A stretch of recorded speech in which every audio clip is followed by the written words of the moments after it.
You're listening to the Chronicles of a Gooner, the Arsenal podcast. I'm Martin Tyler, and you're listening to Harry Symeou.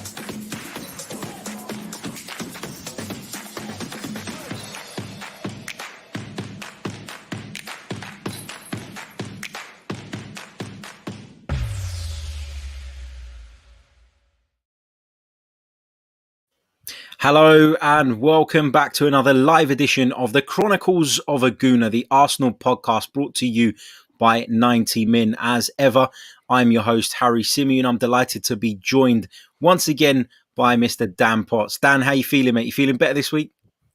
Do you know what? I am feeling much better. I've had a rough week of it, man. I had a nasty ear infection and on antibiotics and all sorts, and that gave me even more side effects. So I'm back fighting fit, mate, and looking forward to chatting to you. But it's not the best of days, Harry. It's not been a very pleasant 2020, but yeah, we'll go into it. But losing another legend is never nice. So it's a very sad day for football. Yeah, no doubt about it. Sad day for football, sad day for sport.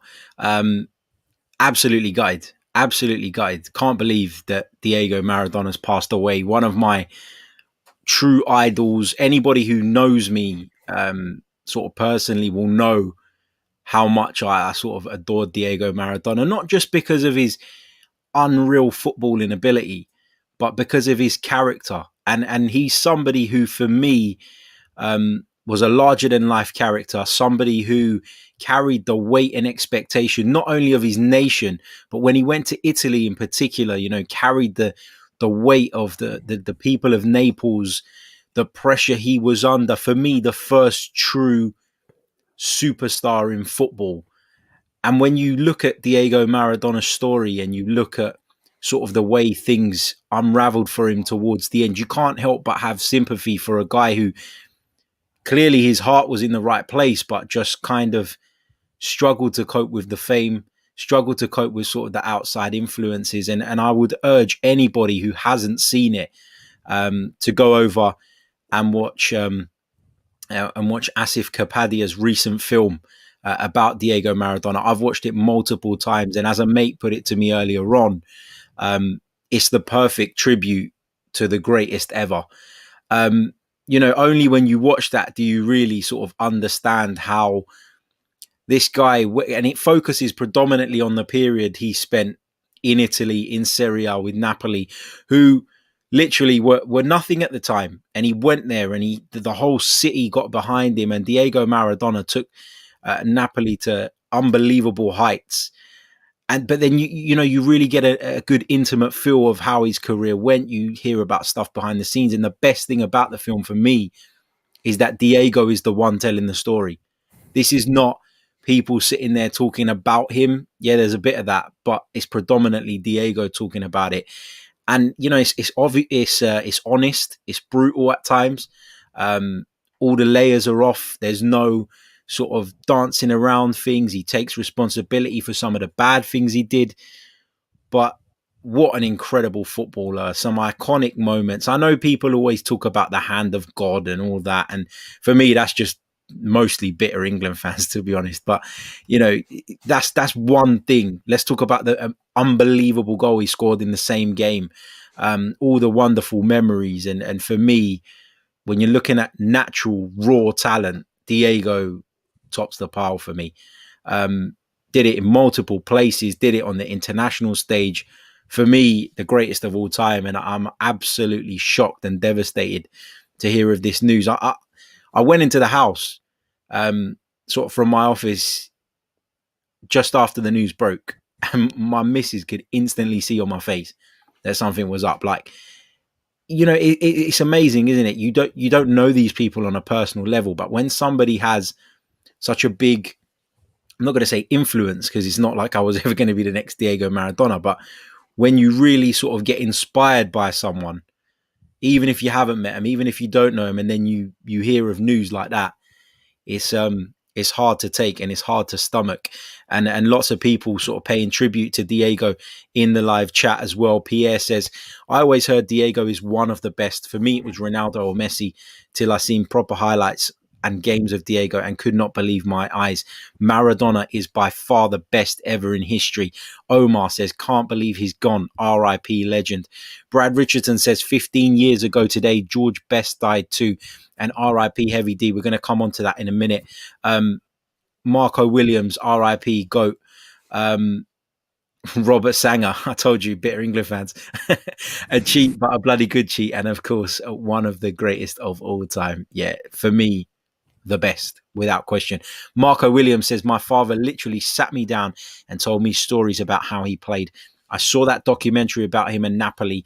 It was incredible. Truly the greatest of all time. Stel Stilianu from the Shoot the Defense podcast. Head over there, check them out. He says, absolutely devastated, Harry. He's the reason I fell in love with the game.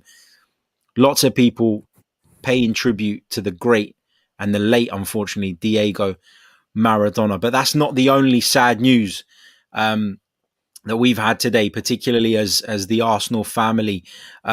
Many of you will have known him from reality TV. Many of you will have known him from AFTV. And whatever your thoughts are on AFTV, because I know there are a lot of people that don't like AFTV, that don't watch AFTV, that don't want anything to do with it. That's absolutely fair enough. But Heavy D sat next to me at the Emirates Stadium probably for most of a season. And all I can say about the guy was he was as pleasant as ever, always up for a laugh, always made everybody around us laugh, always positive, always happy, always upbeat. And I was devastated to hear that he sadly passed away as well this week. So, I mean, Dan, what is going on, man? What a week.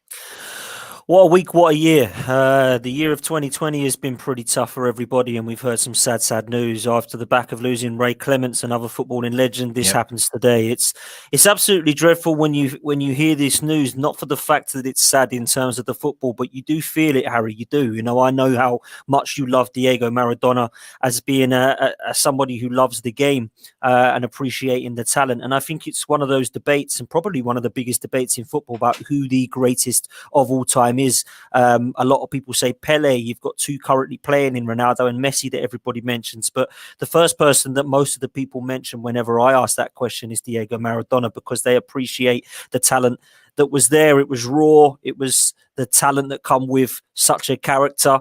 Whenever you see videos or hear stories, they are always mesmerizing. And that goal that he scored in the same hand of God game probably go down as one of the best ever goals scored in the game. So devastating news. And like you, I was very, very sad to hear it. And also rest in peace, Heavy D, a guy that was very, very popular around the Arsenal fan base. Real positive guy. Somebody I had the pleasure of meeting a couple of times, and just a real pleasure to know and to chat to as an Arsenal fan. So he will be sadly missed, as will Diego Maradona. Yeah, of course, man. Of course. Two sad bits of news today. Not the way we wanted to start the podcast, not the way I planned to start the podcast, to be honest. Had to be said, though, man. Had to be said. Exactly. Had to be said. And as I was saying to Dan off air before we hit the live button, we will be bringing you a special video on Diego Maradona in the next few days. I'm going to sit and put something together, because for me, this truly is the greatest player of all time. And I feel like I want to do a piece of content specifically dedicated to Diego Maradona and why, in my opinion, he is the best player of all time. Because for me, Diego Maradona is somebody who was just before my time. But once you kind of learn to appreciate sort of what a great he was, and you hear the stories and you watch the footage, he's somebody that throughout sort of the last few years I've really looked into a lot. And as I said, if you don't know much about Diego Maradona, if you are a little bit too young for Diego Maradona, then check out the Diego Maradona film. As I've already said, I'll put the name of it in the description for those of you that are looking for it. I think it's on Amazon Prime at the moment, if I'm not mistaken. And I'm sure plenty will be tuning into it over the next few days. Right, Dan, let's talk Arsenal. We put out a poll earlier on today, and it's kind of come off the back of some recent interviews that he's been given. And he gave an interview to the ITV football podcast today, or the clip was doing the rounds today anyway, where Jack Wilshere spoke about how it would be a dream come true if he was to return to Arsenal. He did stress that there is no kind of ongoing talks about this. There is no discussion about this taking place at the minute. But I put a poll out, and I haven't looked at the results for a little bit. So let's have a quick look at what the results are saying on this, because the possibility of Jack Wilshere returning to Arsenal on some kind of maybe a pay-as-you-play contract is something that sort of some Arsenal fans have been discussing of late. A lack of creativity has been a real issue. While I bring up the results of the poll, what's your kind of view on it? Is he somebody that you'd like to see back if the kind of conditions were right? I love Jack Wilshere, mate. Absolutely love him. And the age of 29, his career is not over. My problem with it is that he is an injury-prone player. If he was going to be fit for the next 3 seasons consecutively, he would walk into our first team. He would walk into the midfield. He loves the club, his passion. He's got some leadership qualities. And I think that he's a player that I've always respected because I love talent. And I see talent there with him. My only concern is his fitness. And I think that is one of the reasons that West Ham haven't taken up the option of keeping him at the club, because he just could not get a consecutive run of games.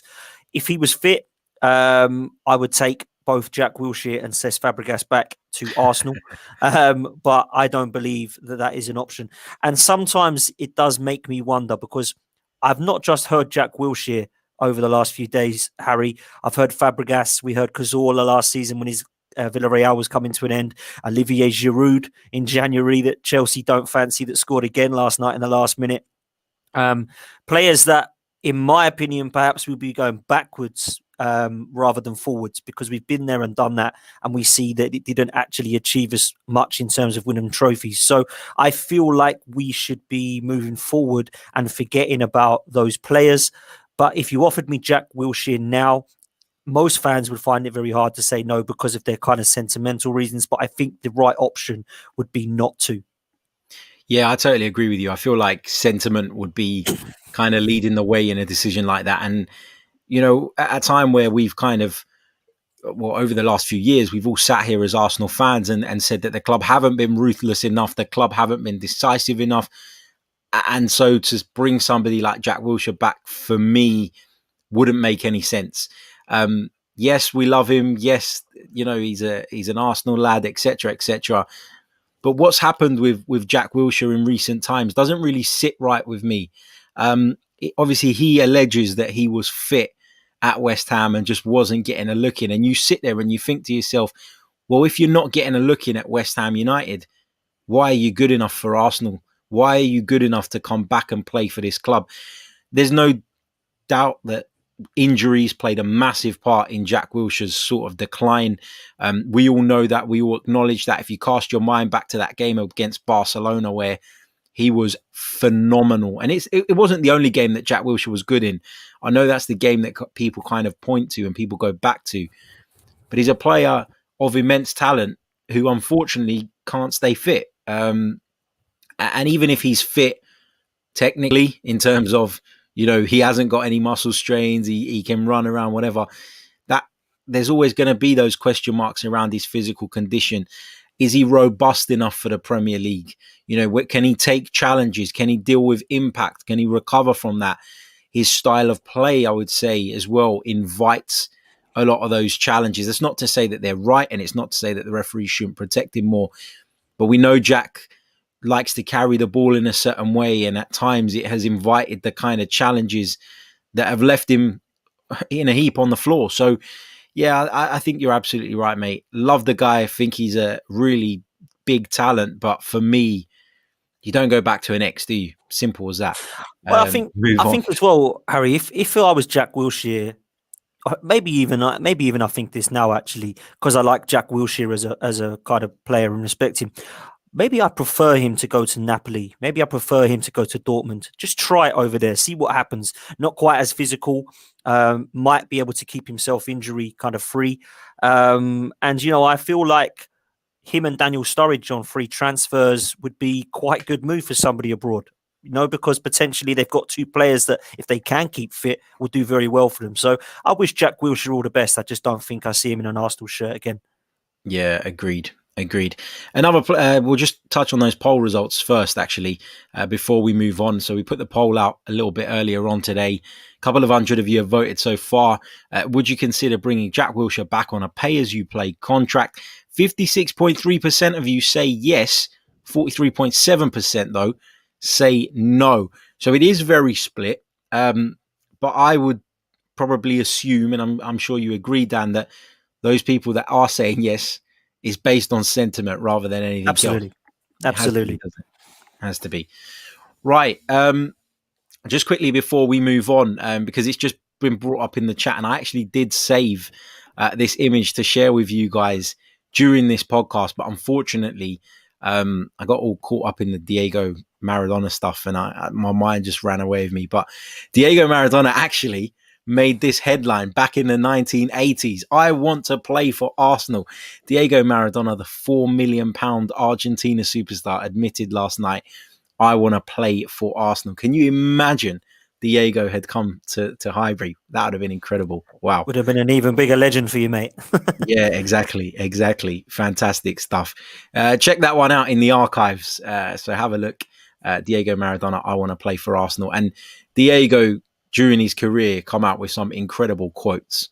Some of these are unreal. Talking about his kids. My legitimate kids are Dalma and Janina. The rest are a product of my money and mistakes. Just what a character. I'm not saying that stuff is right, but just it highlights, doesn't it, what a character what he is. He says, my mother thinks I'm the best, and I was raised to always believe what my mother tells me. Unbelievable. It's incredible. So some of them are a little bit controversial. I'm not going to sort of touch on loads of them, but as I said, we're going to do a special video dedicated to Diego Maradona. We should get that out within the next 24 hours or so. So stay tuned. Keep an eye on the channel for that. If you haven't already and you're currently watching us live, make sure you smash the like button and subscribe to the channel if you haven't already. If you prefer to listen to us on the audio platforms, you can also do that. You can subscribe to the Chronicles of a Gooner on all major audio platforms at the moment. And as you guys will know, we've partnered up with 90 Min, which means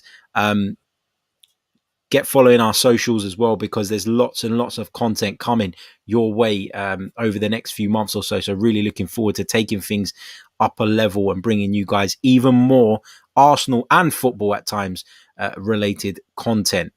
Right, let's move on. Another player, Dan, that Arsenal are being heavily linked with at the moment is Christian Eriksen, former Spurs man. Mikel Arteta was asked about it in his press conference today. Of course, Mikel Arteta did what everybody expected Mikel Arteta to do, and that was to say, I don't want to talk about other clubs' players, but is Christian Eriksen someone you would consider bringing in if he is indeed available for around about £12 million? I would normally say no, just because as far as I'm concerned, I look at it and think, I believe there is a player there, but I have not seen it at Inter Milan. I don't think Inter Milan have seen it, which is why they're looking at getting rid of him.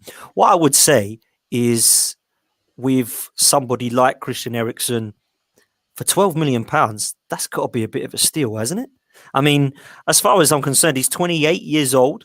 So I would say that was an absolute steal for 12 million. Now, the first rumor I heard was something about Granit Xhaka. You would love that, deal. Wouldn't you? Bloody hell, you would love that. Definitely go for that, man. I know you'd be gutted. You'd be crying all the way back. But I would say personally that you're looking at a situation where that is not the case. I can't see Granit Xhaka leaving in the January transfer window, if at all, if I'm honest with you.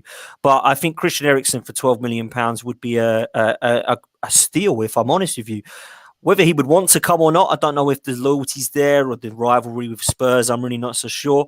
But I think when you get to a stage of creativity, I think we do definitely need something. And we have created chances, Harry. Yeah, we have. We've created chances which our strikers have fluffed and we've messed up. But we haven't created enough and we don't look free-flowing at the moment. It looks like we need something, whether it's from the wide areas or the centre of the pitch. We need to try and create something. And I think Eriksen would do that. However, if you was to say to me a signing in January that you'd be wanting, I would go for Dominik Szsoboszlai over Eriksen due to his age and due to the fact that he is currently on form over Eriksen. So I would prefer to go for Dominik Szsoboszlai from Salzburg, 23 million release clause, I believe. And some are saying that the contract, you can pay it over 3 seasons. I don't know how true that is. And we'll definitely go for that option in installments because we're Arsenal. So I think Dominik Szsoboszlai would be a better option personally, but don't rule this one out. If 12 million is on the cards and it's available and Eriksen wants to come, why can't it happen? It's a difficult one with Eriksen for me because he's obviously a very temperamental player, Christian Eriksen, and we've seen that sort of towards the end of his Spurs career. He wanted to leave. He made a song and dance about it, and he didn't leave in the nicest possible way. Not that I give a shit, he's shithousing Spurs. It is what it is. But, I mean, Spurs fans will tell you that they were disappointed by the way that he left and sort of his attitude towards the end. He made a big thing about going to Inter, that it was a step up, that it was a big kind of move forward in his career. It hasn't really worked out for Christian Eriksen at Inter. He's been a bit part player. Antonio Conte, for whatever reason, doesn't really fancy him, which begs the question, why did Inter go and pay what they paid for him? Because from what I understand, they paid in excess of £20 million for him at a time when his contract was coming to an end anyway. So it felt like they kind of jumped the gun to get him, and you thought, oh, you know what, Inter really want this guy. But it hasn't worked out for him there. As I said, he's been a bit part player, in and out of the side. We talk about Arsenal's sort of creating chances, and, I get what you mean when you say that we have had chances to win games and we haven't taken them. But just kind of, and I know stats don't always tell the whole picture, but when you look at the Premier League's official website and you go down the big chances missed sort of column for stats, Arsenal are way down in 15th position. According to them, we've missed 7 big chances in the Premier League this season. And when you compare that to Liverpool, who are on 17, Villa 13, Leeds 13, City 11, Spurs 11, even Brighton and Sheffield United are up there with 10. When you think that Brighton and Sheffield United are creating more, it is a worry, isn't it? And, we need to find a solution. Touching on Szsoboszlai, who you mentioned, you're absolutely right. There are plenty of rumours suggesting that we could do some kind of deal like that. There are also reports suggesting that Arsenal would need to loan him back. If they were to sign him in January, they'd need to loan him back for the remainder of the season, and that could set them apart from everybody else in the race for Szsoboszlai's signature. So that would be interesting to see how that pans out as well. But Szsoboszlai, from what I know, is predominantly a left-sided player more than a sort of central player. He has played centrally from what I see, but he's predominantly a left-sided player. So does that kind of back up the kind of theory that you kind of have been going on about for a while, about the fact that the creativity needs to come from the wide players rather than a traditional number 10? I think the argument I made was that it doesn't have to come from the wide play, but it can do. It's not always about we need a Kevin De Bruyne or a Mesut Ozil or a Eden Hazard or a David Silva. If you haven't got one of those players that Liverpool haven't got, you need to sort of system out to find a way of creating from either wide men or your fullbacks, which is what Liverpool do. So I think when you're creating chances there in the list that we're quite low down on, I'd be interested to see how many of those chances we missed to make it 1-0. Because stats and missed chances are one thing, but how many points have we lost through our missed chances, and how many points have Spurs and City lost from their missed chances? That's what I'd like to look at, because Saka's chance against Leeds lost us 2 points. Lacazette's chance that he missed against Leicester dropped us points. Lacazette's chance that he missed against Alisson at Liverpool dropped us points. Saka and Aubameyang had their shots saved from Ederson, which cost us 3 points. So I would like to see how many points were lost because of our missed chances. And that's what's the most frustrating thing. If we were losing 4 or 5-0 and we were losing chances, or winning 4 or 5-0 and missing chances, that's a different story. But we were missing the chances that could have made us go either 2-1 or 1-0 up. And that's the most frustrating thing for me. But absolutely spot on in terms of our creativity, or lack of creativity, because it has been poor. And I think that was why everybody said Thomas Partey was so important. But I would argue that Hossam Aouar was as important because I think he would have been our creative man. And that's why I said we needed both if we were serious about trying to get into the top four, because without both, I didn't think we had any chance. And I still stand by that this season. Brilliant stuff. Moving on to Arsenal's upcoming Europa League fixture against Molde. Just a bit of team news for you guys. Bukayo Saka has not travelled, but he will be available for the game against Wolves on Sunday. So some positive news there. Willian has also not travelled to Molde, but he will be assessed ahead of Sunday's game. So no real update on him. Thomas Partey is another one who has stayed behind, continues his rehabilitation from that thigh problem. But again, there's been no clear word on whether he will make the game on Sunday. David Luiz, however, he is back in the squad after his wife gave birth, and he will travel. Well, he has travelled to Molde with the squad.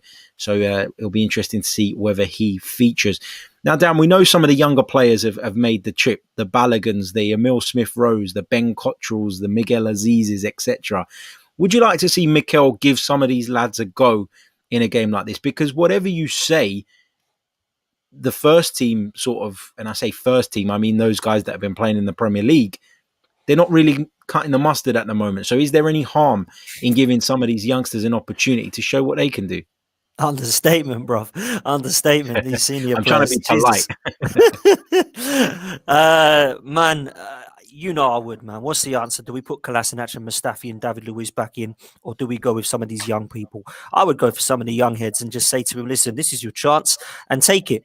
Because on Thursday nights, we've seen players like Joe Willock take their chances, and it's got them a start at the weekend. Now, a lot of people said he didn't play too well. I actually felt a little bit sorry for the lad, because when he was trying to drive forward, Willian and Aubameyang was just standing there doing nothing to try and move for him. So I'm a fan of some of these youngsters, and I'd like to see more of them. This is the perfect opportunity for the Eddies, the Ballagans, the Smith-Rowes, the Nelsons, the Ainsley Maitland-Niles, the Joe Willocks of this world. And we might even see some of, I don't know if Moller has travelled, but he's been someone who's been talked about in the under-23s at scoring goals and playing well. My only worry yet again is we don't seem to be producing any centre-halves or any defensive midfielders. And that's a worry for me, because I look at this current England side, and they're the positions I say are quite weak. And I can't see that there's any body coming through in a defensive midfield or holding midfield, whatever you want to call it, or centre-half position through England or Arsenal. And that's a worry for me, you know, because at Arsenal, we are going to be looking now at the Kolasinac and the Mustafis and the Luiz, because we have nobody coming through. We heard about William Saliba, who we all highly rate, and pundits highly rate. He's not been registered. So I think, you know, the team against Molde tomorrow night will probably be very young, but it wouldn't surprise me if we saw some of the, say, 2 or 3 of the experienced heads in the likes of players that, you know, I have no time for in Kolasinac, Mustafi and Luiz. But it wouldn't surprise me if all 3 of them started, if I'm honest with you, mate. Well, Kolasinac is unavailavel, so get in there. he's still isolating, so you're all right with that one.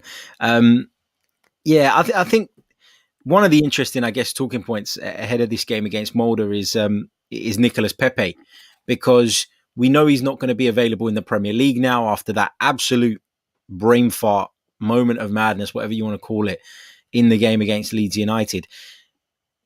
Nicolas Pepe, I assume, is going to play a part, and I think he's probably going to start because of the fact that he won't be able to play in the Premier League. So there's nothing to rest him for. But, you know, we've spoken a lot sort of on other shows about maybe Mikel Arteta not being consistent in the way he's dealt with certain disciplinary issues. As much as I think he's going to start, I also wouldn't be surprised if he doesn't start as a result of what he done against Leeds. Where are you kind of sitting on this? Do you feel like Mikel might try and sort of stamp his authority and discipline the player by leaving him out of a game that really he should be playing in? This is going to be very interesting, Harry. What happens on Thursday with Pepe? Very, very interesting. And I feel like at 72 million, he can't just say you're out the club. But there's something that tells me he's going to. There's something that tells me he's done. I said on Monday night on the same old Arsenal with you that I think that he's done. I do. I think Nicolas Pepe is done with Arsenal, because Arteta's reaction told me that if you're going to get rid of Guendouzi, which are two separate incidents, by the way, but if you're going to get rid of Guendouzi for his discipline on the pitch or off the pitch or both, then perhaps he's going to do the same with Pepe and out him out the club in January. The problem is he's not 7 million like Guendouzi was. He's 72 million. I think the best thing for Pepe to do is to play tomorrow night and score a couple of goals. Yeah, absolutely. But I don't know if that's going to happen because we're going to see from Mikel Arteta how ruthless this guy is. Because there is other players in his position that are available at the moment, Harry. You know, you've got Reece Nelsons, you've got the likes of Smith Rowe who can play there, you've got the Eddies and Ballagans that are going forward in his kind of area. So I would not be surprised if we don't see him. But I think the best for the club and for Pepe is to play and have a bloody good performance.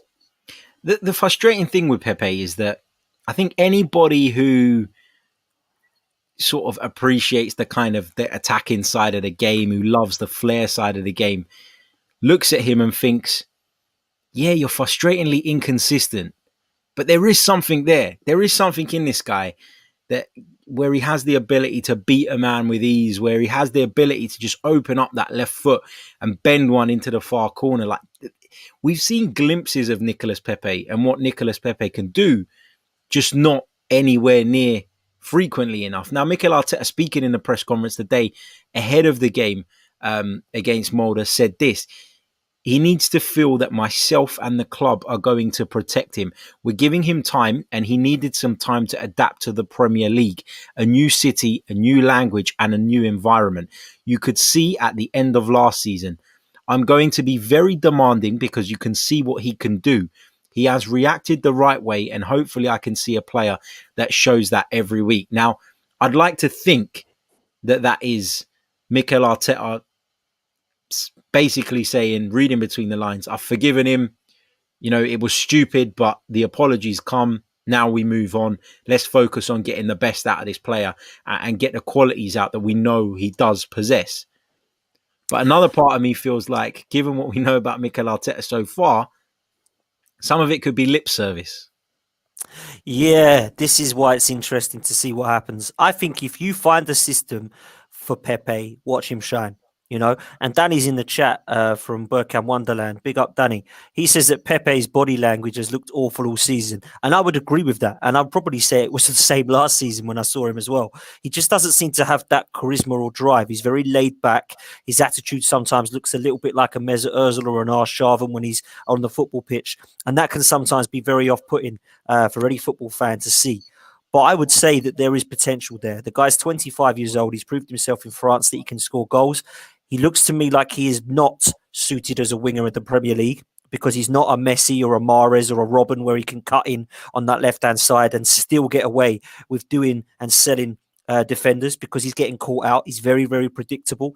But if he was to move him more centrally, I think we would have a player there. If we were to go to a system where he plays up front with, say, Aubameyang, or if he played as a number 10, which I'm still not a fan of, by the way, but if he was to play in that position, I'd like to see what he could do there because the two times that I saw him play there, one being the cup final, I thought he was outstanding. So, yeah, there's a player there, Harry, but if his head is not right, then it's going to be interesting tomorrow night to see. Isn't that part of the manager's job, though, to get those players' heads right? Because, you know, we've seen over the years, we've seen lots of mavericks in football, and that's what I'm going to call them. People that, you know, have the talent, but maybe their attitude is not quite right. Some of the greatest managers, though, throughout history have found a way of tapping into the talent of those types of players, have found ways of accommodating them, of getting the maximum out of them. And I always have this argument with my brother. We always discuss this, and he always says we look at football in a way too complicated manner.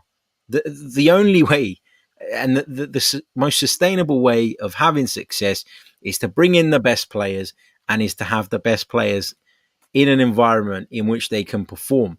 So as much as like we can point the finger at certain players and we can say, you know, this and that, actually part of the manager's responsibility is to get the best out of them as well. And I don't want to keep banging on about him because Mesut Ozil, you know, everybody's sick to death of talking about it. But do you not feel like as well that some of the kind of the poor form we've seen from him in the last few years is partly, not solely, but partly down to the fact that the managers haven't been able to create the environment in which he can flourish?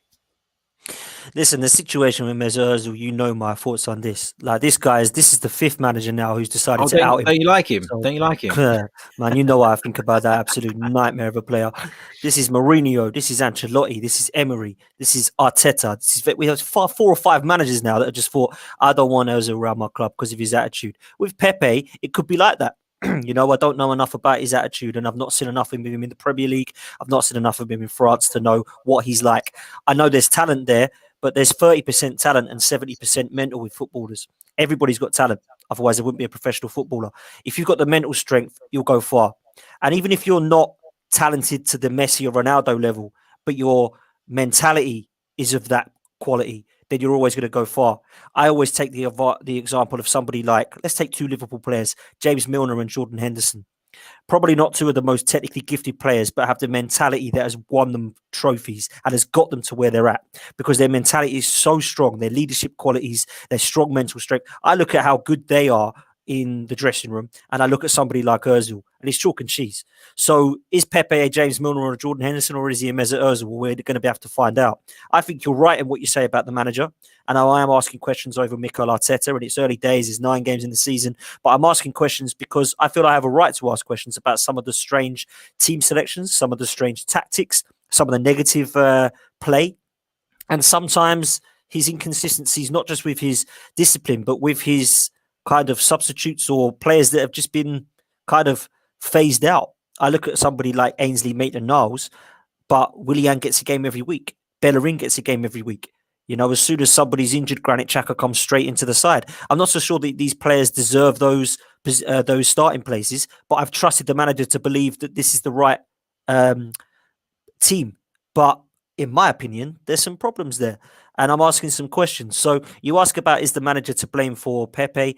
Yeah. And I think that sometimes you can say that perhaps some of the lack of starting or the kind of players being disillusioned is down to Arteta. And what I don't want, Harry, is these players down in tools on another manager like they did with Unai Emery at Baku, because that for me was difficult to see. And I just hit rock bottom under Emery. And I don't want to hit rock bottom again under Mikel Arteta. Yeah, I feel like as a fan base, we are very reactionary. It's not just Arsenal fans. You know, we get a bad name because of some of the platforms out there. But football fans in general nowadays with social media are in a position to vent, to do it easily and to do it immediately and to do it to a very wide audience. And so it feels like we've all become a little bit more reactionary. You're absolutely right when you say we're just 9 games in. 9 games in. And 4 of those games have been against Leicester, who were ahead of us last season, narrowly missed out on Champions League qualification. Manchester United, Manchester City, Liverpool, obviously the runaway champions. So, you've got to put that into context as well. And I think, look, if we're still in this position 16, 17 games into the season, sort of getting towards that halfway point, then I think the noises will get louder, and rightly so.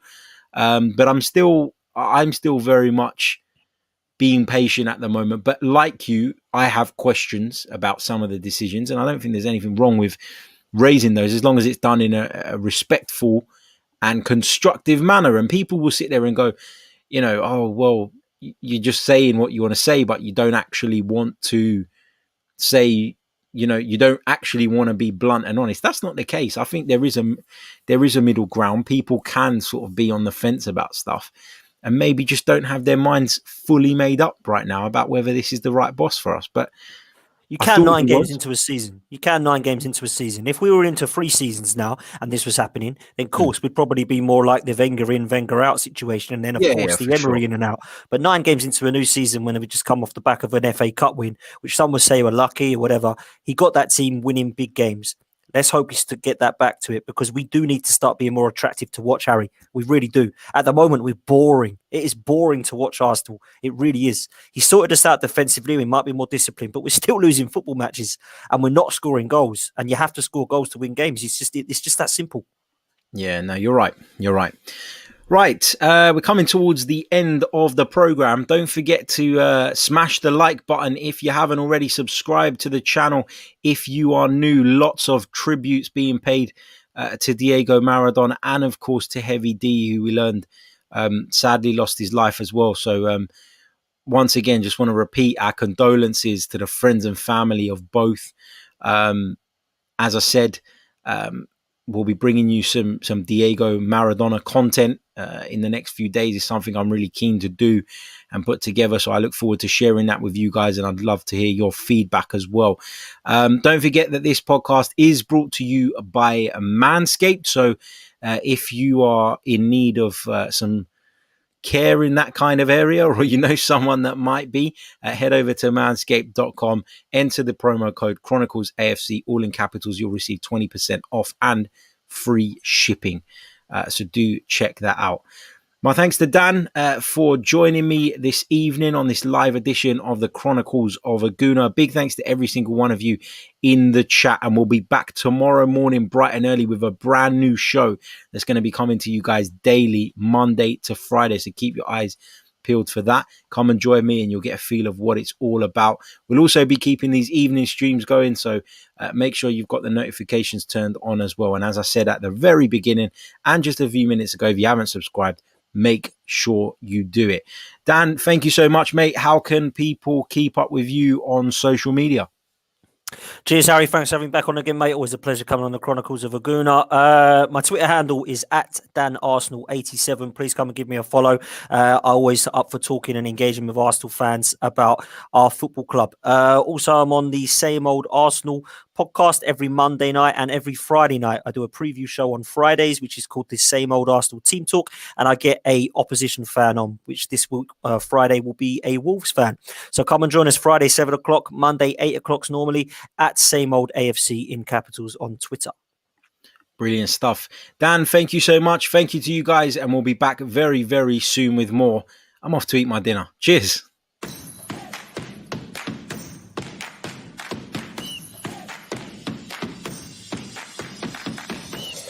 You're listening to the Chronicles of a Gooner, the Arsenal podcast. I'm Martin Tyler, and you're listening